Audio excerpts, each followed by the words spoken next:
Atomic Structure Part 1 Chemistry Classes by Naveen Mishra Sir. Hello students, today just I will start our first chapter, that is atomic structure. यानी कि आज जो हम लोग का पहला क्लास होगा वो एटॉमिक स्ट्रक्चर यानी परमाणु संरचना चैप्टर का होगा। इसमें कुछ चीजों को हम लोग को जानना है, पहले बेसिक नॉलेज, इसके बाद फिर हम लोग इस चैप्टर में इन करेंगे। देखिए, परमाणु यानी एटम माना जाता है कि किसी भी तत्व का जो सूक्ष्मतम इकाई है उसको परमाणु कहते हैं। यानी कोई भी तत्व जो है वो परमाणु से ही मिलकर बना होता है। ये हम नहीं कह रहे हैं, ये जो साइंटिस्ट है हमारे पहले के, उन्होंने कहा है कि जो तत्व है वो छोटे छोटे इकाइयों से मिलकर बना है, जिसको हम लोग परमाणु कहते हैं। पहले ऐसी मान्यता थी कि परमाणु जो है वो विभाजित नहीं हो सकता, उसका हम लोग विभाजन नहीं कर सकते। डाल्टन साहब ने अपने थ्योरी में भी ये दिया है, कहा है कि जो परमाणु है वो इनडिविजिबल है, यानी इसको हम लोग डिवाइड नहीं कर सकते। लेकिन बाद में पता चला कि नहीं, परमाणु को हम लोग विभाजित कर सकते हैं, डिवाइड कर सकते हैं। और उसके डिवीजन के बाद हम लोग को पता चला कि परमाणु में इंटरनल स्ट्रक्चर होता है। पहले जब हम लोग ये मानते थे कि भाई परमाणु को डिवाइड नहीं कर सकते हम लोग, उसका डिवीजन नहीं हो सकता, तो ऐसी भी मान्यता थी साथ में कि परमाणु का जो इंटरनल स्ट्रक्चर है वो नगण्य होता है, कुछ नहीं है, परमाणु के अंदर में कुछ भी नहीं है। लेकिन जब उसका डिवीजन हुआ तो हमने पाया कि नहीं, परमाणु के अंदर उसका इंटरनल स्ट्रक्चर होता है और उसमें 3 तरह के एलिमेंट्री पार्टिकल्स होते हैं, जिसको हम लोग सब एटॉमिक पार्टिकल भी कहते हैं। तो यह जो 3 तरह के पार्टिकल हैं उसका नाम क्या है? इलेक्ट्रॉन, प्रोटॉन और न्यूट्रॉन। लेकिन मैं आपको बता दूं कि शुरुआत में पहले इलेक्ट्रॉन और प्रोटॉन का ही डिस्कवरी हुआ था, न्यूट्रॉन का डिस्कवरी बाद में जाके हुआ। पहले तो ये मान्यता थी कि भाई परमाणु के अंदर कुछ भी नहीं होता। बाद में ये पता चला कि नहीं, परमाणु के अंदर 2 सब एटॉमिक पार्टिकल होते हैं, इलेक्ट्रॉन और प्रोटॉन। पहले न्यूट्रॉन के बारे में नॉलेज नहीं था, बाद में जाके पता चला नहीं, परमाणु के अंदर 2 नहीं 3 एलिमेंट्री पार्टिकल होते हैं, जिसका नाम है इलेक्ट्रॉन, प्रोटॉन और न्यूट्रॉन। मैं बता दूं आपको कि जितने भी एटम्स हैं, जितने भी तरह के परमाणु हैं, सब के अंदर में इलेक्ट्रॉन, प्रोटॉन, न्यूट्रॉन, ये 3 तरह के मेन, और भी होते हैं लेकिन आपको इन्हीं से मतलब है, ये 3 तरह के मेन एलिमेंट्री पार्टिकल्स होते हैं। बट हाइड्रोजन एक ऐसा एलिमेंट है जिसमें न्यूट्रॉन नहीं होता, सिर्फ इलेक्ट्रॉन और प्रोटॉन ही होता है। ठीक है, कई बार देखेंगे आपको क्वेश्चन भी आता है कि भाई कौन सा ऐसा तत्व है जिसमें न्यूट्रॉन नहीं पाया जाता, तो वो हाइड्रोजन। हाइड्रोजन में सिर्फ एक प्रोटॉन और एक इलेक्ट्रॉन होता है, उसमें न्यूट्रॉन नहीं होता। लेकिन इसको छोड़कर बाकी जितने भी तत्वों के परमाणु हैं सब में इलेक्ट्रॉन, प्रोटॉन और न्यूट्रॉन तीनों होता है। तो ये आप जान गए। अब हम लोग थोड़ा सा और भी चीज देखते हैं कि भाई ये जो परमाणु है इसके अंदर क्या क्या चीज होता है। तो ये तो तभी पता चलेगा जब हम लोग इसका मॉडल देखेंगे, एटॉमिक मॉडल। यहां से भी एक क्वेश्चन निकलता है कि अगर ये क्वेश्चन ऐसा आ जाए कि परमाणु का जो संरचना है, यानी परमाणु का मॉडल, जिसको हम लोग एटॉमिक मॉडल बोलते हैं, उस एटॉमिक मॉडल को बनाने वाले सबसे पहले साइंटिस्ट कौन थे? तो एटॉमिक मॉडल जिस साइंटिस्ट ने सबसे पहले दिया था उसका नाम था जे थॉमसन। उसके बाद तो और भी साइंटिस्ट, रदरफोर्ड साहब का आता है, नील्स बोर का आता है एटॉमिक मॉडल। लेकिन सबसे पहले बार जब एटॉमिक मॉडल दिया गया था तो किसने दिया था? जे थॉमसन साहब ने दिया था। यह भी आपको क्वेश्चन में आ सकता है कि कौन से साइंटिस्ट ने, किस साइंटिस्ट ने एटम का जो मॉडल है वो सबसे पहले दिया था, तो था जे थॉमसन साहब। अब हम चलते हैं कि ये जो परमाणु है उस परमाणु में इलेक्ट्रॉन, प्रोटॉन और न्यूट्रॉन कहां पर होते हैं, ये हम लोग देखते हैं। तो एक छोटा सा फिगर हम लोग ड्रॉ करते हैं। इसके बाद फिर हम लोग थोड़ा सा इलेक्ट्रॉन, प्रोटॉन, न्यूट्रॉन इसके बारे में भी जो जरूरी चीज है उसको हम लोग देख लेंगे और फिर इसी तरह से आगे हम लोग प्रोसीड करते जाएंगे। ये देखिए, ये हो गया आपका परमाणु, एटम। इसके सेंटर में एक राउंडेड स्ट्रक्चर आप देख रहे हैं जिसको हम लोग बोलते हैं केंद्रक। केंद्रक, इंग्लिश में इसको हम लोग न्यूक्लियस कहते हैं। और इस पॉजिटिवली चार्ज केंद्रक के चारों तरफ जो आप रिंग लाइक स्ट्रक्चर देख रहे हैं, सर्कुलर पाथ, इन सारे सर्कुलर पाथ को हम लोग शेल या ऑर्बिट के नाम से जानते हैं। ऑर्बिट, इसी को हम लोग शेल भी कहते हैं। हिंदी में इसको कक्षा कहा जाता है, ठीक है। ऊर्जा स्तर भी कह सकते हैं, बहुत सारे नाम हैं इसके, ऊर्जा स्तर, ठीक है। इंग्लिश में भी एनर्जी लेवल कहते हैं इसको। तो इस तरह से आपने जो परमाणु का स्ट्रक्चर है वो देखा क्या कि किसी परमाणु के केंद्र में यानी सेंटर में एक पॉजिटिवली चार्ज राउंडेड स्ट्रक्चर होता है जिसको हम लोग केंद्रक, इंग्लिश में न्यूक्लियस के नाम से जानते हैं। और इस केंद्रक के चारों तरफ बहुत सारे सर्कुलर पाथ होते हैं और इस सर्कुलर पाथ को हम लोग कक्षा या ऊर्जा स्तर के नाम से जानते हैं हिंदी में, और इंग्लिश में ये हो गया ऑर्बिट या शेल। एनर्जी लेवल भी इंग्लिश में कह सकते हैं आप उसको, अच्छी बात है। अब हम लोग आगे चलते हैं। मैंने जो अभी जिक्र किया था थोड़ी देर पहले इलेक्ट्रॉन, प्रोटॉन और न्यूट्रॉन के बारे में, तो हम लोग देखते हैं कि ये जो परमाणु के अंदर में 3 सब एटॉमिक पार्टिकल्स यानी एलिमेंट्री पार्टिकल्स हैं, उनका पोजीशन क्या है, यानी वो कहां पर स्थित रहते हैं। तो देखिए, प्रोटॉन और न्यूट्रॉन जिस तत्व में होता है, इलेक्ट्रॉन, प्रोटॉन, न्यूट्रॉन तीनों जिसमें होता है, उसमें से प्रोटॉन और न्यूट्रॉन जो है वो न्यूक्लियस के अंदर उपस्थित रहता है। लेकिन इलेक्ट्रॉन जो है वो न्यूक्लियस के अंदर नहीं रहता, वो कहां रहता है, तो इस न्यूक्लियस के चारों तरफ जो आप डिफरेंट ऑर्बिट्स देख रहे हैं, कक्षा देख रहे हैं, उस कक्षा में वो इलेक्ट्रॉन चक्कर लगाते रहता है। यानी ये जो ऑर्बिट है, इस ऑर्बिट में ये इलेक्ट्रॉन चक्कर लगाते हैं शरीर में, ठीक है। अब कितने इस न्यूक्लियस के चारों तरफ ये जो आप कक्षाएं देख रहे हैं वो अलग अलग नंबर का हो सकता है, जैसे नाम ये सबका K, L, M, N या फिर 1, 2, 3, 4, 5, 6 एंड सो ऑन, इस तरह से इसको आप डिनोट कर सकते हैं, ठीक है। वो डिपेंड करेगा किसी भी तत्व में न्यूक्लियस के चारों तरफ कितनी कक्षाएं हैं, यह डिपेंड करता है कि उस परमाणु में इलेक्ट्रॉनों की संख्या कितनी है।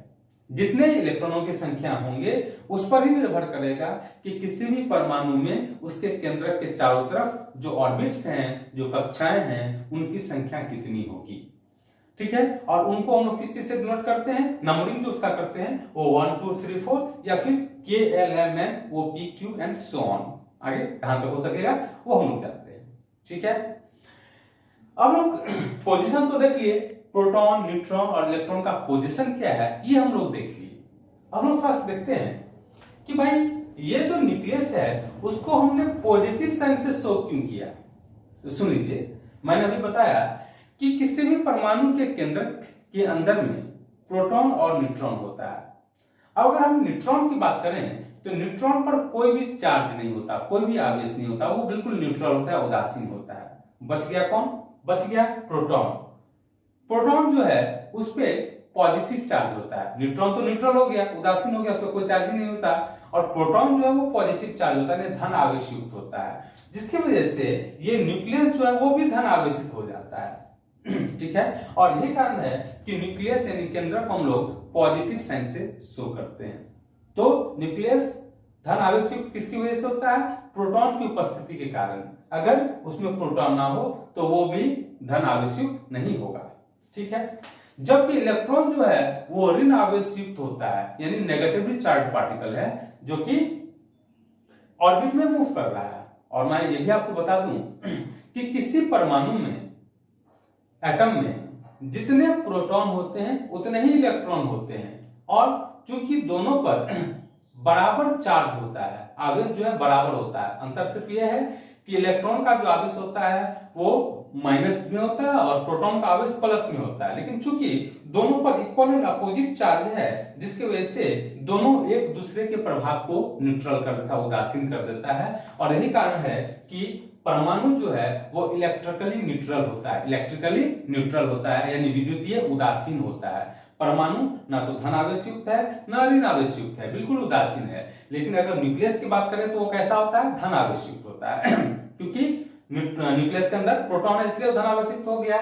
लेकिन अगर पूरे परमाणु की बात करें तो एक परमाणु में जितने इलेक्ट्रॉन होते हैं उतने ही प्रोटॉन भी होते हैं, और चूंकि दोनों में बराबर और चार्ज होता है और इक्वल बट अपोजिट चार्ज होता है, इसलिए इक्वल और अपोजिट विपरीत आवेश होने की वजह से ये एक दूसरे के प्रभाव को समाप्त कर देता है, उदासीन कर देता है, और इसीलिए परमाणु जो है वो विद्युतीय उदासीन होता है, इलेक्ट्रिकली न्यूट्रल होता है। तो बहुत सारे यहाँ से क्वेश्चन बन गए कि भाई परमाणु बताइए कि परमाणु जो है वो होता है धन आवेश युक्त, ऋण आवेश युक्त, उदासीन, सभी। तो क्या लिखेंगे, उदासीन। लेकिन केंद्रक की बात है, केंद्रक होता है कैसा, धन आवेश युक्त, ऋण आवेश युक्त, उदासीन, सभी। तो क्या होगा, धन आवेश युक्त होगा ठीक है। तो ये सब क्वेश्चन यहाँ से बना। पोजीशन भी देख लीजिए, इसमें ये भी क्वेश्चन आ सकता है कि बताइए कि किसी परमाणु में प्रोटॉन और न्यूट्रॉन का जो पोजीशन है वो कहाँ है, न्यूक्लियस में, ऑर्बिट में, न्यूक्लियस ऑर्बिट दोनों में, कोई नहीं। तो क्या होगा न्यूक्लियस होगा। एक चीज मैं बता दूं कि प्रोटॉन और न्यूट्रॉन को एक साथ हम लोग न्यूक्लियॉन्स भी बोलते हैं। क्यों, क्योंकि ये दोनों न्यूक्लियस के अंदर होता है। प्रोटॉन और न्यूट्रॉन चूंकि न्यूक्लियस के अंदर होता है, इसलिए इसको न्यूक्लियॉन्स के नाम से भी जाना जाता है। अब हम लोग कुछ और भी चीज देखते हैं कि ये जो इलेक्ट्रॉन, प्रोटॉन और न्यूट्रॉन है, इसका डिस्कवरी किसने किया था, उस पर कितना कितना चार्ज होता है, ये हम लोग देख लेते हैं। तो देखिए इलेक्ट्रॉन जो है, यहां लिख दे रहा हूं मैं, इलेक्ट्रॉन इसका डिस्कवरी किया था जे थॉमसन साहब, जे थॉमसन, ठीक है, THOMSON, जे थॉमसन, ये इसका डिस्कवरी किए थे। इससे और रिलेटेड क्या क्वेश्चन बना कि भाई कैथोड रेल का नाम सुना होगा आपने, कैथोड रेज। तो ये कैथोड रेज जो है ये भी आपका इलेक्ट्रॉन से रिलेटेड है, कैथोड रेज इलेक्ट्रॉन से बनता है। और देख लीजिए तीसरा पॉइंट इसमें कि इलेक्ट्रॉन जो है इस पर चार्ज कितना होता है, तो -1.6 इंटू 10⁻⁻19 कूलॉम, ये इलेक्ट्रॉन पे चार्ज होता है। चौथा प्रॉपर्टी इसका, इलेक्ट्रॉन का जो रिलेटिव मास होता है, मैं लिख दे रहा हूं रिलेटिव मास, वो कितना होता है, तो 1/1840 U के बराबर होता है ठीक है, यानी नेग्लिजिबल होता है। तो ये सब जो कैरेक्टर्स थे, प्रॉपर्टीज थे, वो इलेक्ट्रॉन से रिलेटेड है कि भाई इलेक्ट्रॉन का डिस्कवरी किसने किया था, जे थॉमसन ने किया था। कैथोड रेज जो है वो इलेक्ट्रॉन का बना होता है। इलेक्ट्रॉन पे जो चार्ज होता है वो -1.6 इंटू 10⁻⁻19 कूलम होता है, और इसका रिलेटिव मास जो है वो 1/1840 U होता है। तो ये सब इलेक्ट्रॉन के बारे में देख लिए। अब थोड़ा सा हम लोग प्रोटॉन के बारे में देखते हैं। क्या भाई इसका प्रॉपर्टी है, प्रोटॉन। तो देखिए प्रोटॉन का डिस्कवरी किसने किया था, ई गोल्डस्टीन साहब किए थे इसका डिस्कवरी। सेकंड पॉइंट, ये एनोड रेज जो है, एनोड रेज वो प्रोटॉन का बना होता है। तीसरा, इस पे चार्ज जो है वो था +1.6 इंटू 10⁻⁻19 कूलम का। और फोर्थ, इसका रिलेटिव मास जो है, रिलेटिव मास वो होता है आपका 1 U क्या यूनिट है इसका, पहले हम लोग AMU लिखते थे, एटॉमिक मास यूनिट लिखते थे, लेकिन अब U सिर्फ लिखा जाता है। तो ये प्रॉपर्टी, चार प्रॉपर्टी प्रोटॉन के भी हो गए। किसने इसका डिस्कवरी किया था, ई गोल्डस्टीन साहब। एनोड रेज प्रोटॉन से बना होता है, इस पे चार्ज कितना होता है, +1.6 इंटू 10⁻⁻19 कूलम, और इसका रिलेटिव मास कितना होता है, 1 U। अब थोड़ा सा हम लोग न्यूट्रॉन के बारे में भी देखते हैं। न्यूट्रॉन देखिए ये न्यूट्रॉन जो है इसका डिस्कवरी किसने किया था? James Chadwick. तो चैडविक, ये चैडविक साहब जो है वो न्यूट्रॉन का डिस्कवरी किए थे। और ये किसी भी, ये कैसा रे होता है आप? न्यूट्रॉन। न्यूट्रॉन जो है किसी रे को नहीं बनाता, इसको हटाइए। फिर तीसरा प्रॉपर्टी इसमें कोई चार्ज नहीं था। मैंने पहले कहा कि उदासीन होता है, इसलिए इस पे कोई चार्ज भी नहीं होगा। तो चलते हैं लास्ट जो है इसका रिलेटिव मास।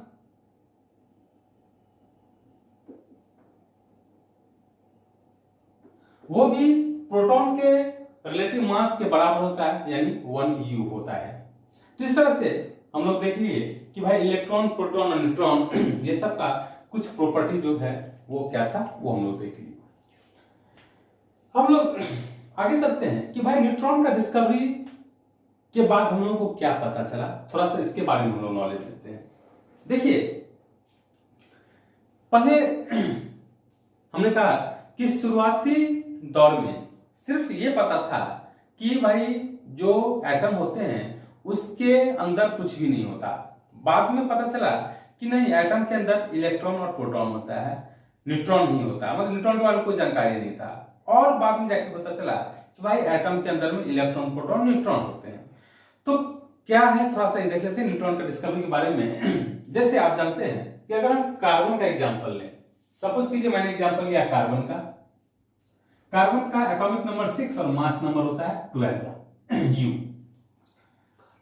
ठीक है, तो एटॉमिक यहां लिख देते हैं हम, एटॉमिक मास कितना होता है? 12 U। अब आप जानते हैं, थोड़ी देर पहले मैंने बताया था कि किसी भी एटम में जितने इलेक्ट्रॉन होते हैं उतने ही प्रोटॉन भी होते हैं। तो इलेक्ट्रॉन तो 6 होता है और इलेक्ट्रॉन का जो मास है वो लगभग नेग्लिजिबल होता है। जैसे हम लोग लिखा था 1/1840, यानी 1 में 1840 से डिवाइड करेंगे तो बहुत ही कम आएगा, नेग्लिजिबल। तो इसका मतलब किसी भी एटम का जो मास होता है वो प्रोटॉन और न्यूट्रॉन की वजह से होता है। तो हम जानते हैं कि अगर किसी एटम में जितने इलेक्ट्रॉन होते हैं उतने ही प्रोटॉन होते हैं, तब तो इस हिसाब से अगर कार्बन में 6 इलेक्ट्रॉन है तो उसमें नंबर ऑफ प्रोटॉन भी, अगर इलेक्ट्रॉन इसका 6 है तो प्रोटॉन भी 6 ही होना चाहिए। और एक प्रोटॉन का जो मास होता है, एटॉमिक मास, वो कितना होता है? 1U के बराबर होता है। तो इसका मतलब एक प्रोटॉन का जो मास हो गया 6 × 1U, यानी 6U के बराबर ही सिर्फ हुआ।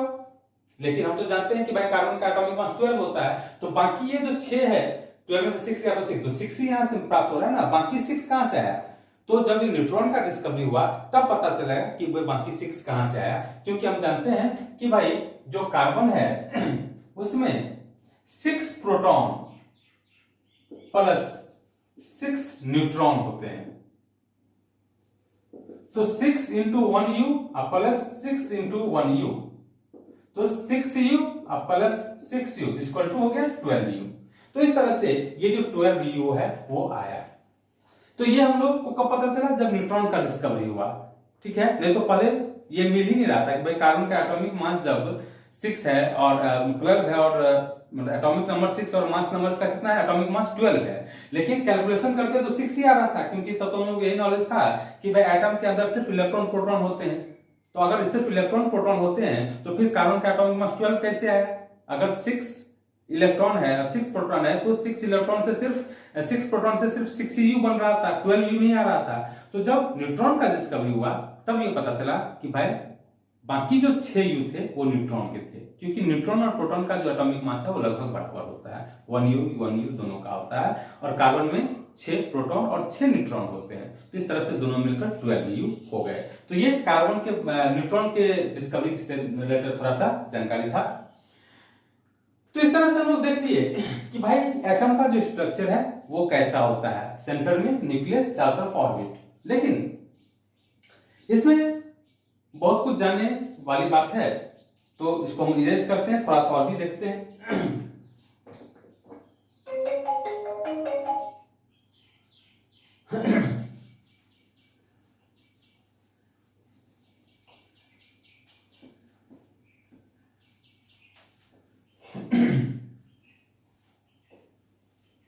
चलिए आगे देखते हैं।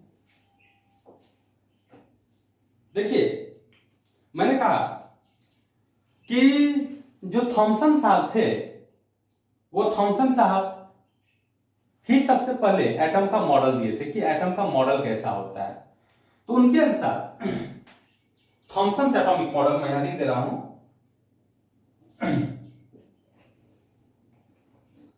Sorry, Thomson's atomic model. ये देखिए, थॉमसन साहब बोले थे कि कोई भी एटम जो है वो एक पॉजिटिवली चार्ज स्फीयर का बना होता है। ये हो गया, एक पॉजिटिवली चार्ज स्फीयर है, स्फीयर को ठीक से बना रहे हैं। पॉजिटिवली चार्ज स्फीयर है जिसमें जगह जगह नेगेटिवली चार्ज इलेक्ट्रॉन जो है वो इम्बीडेड रहता है, इस तरह से।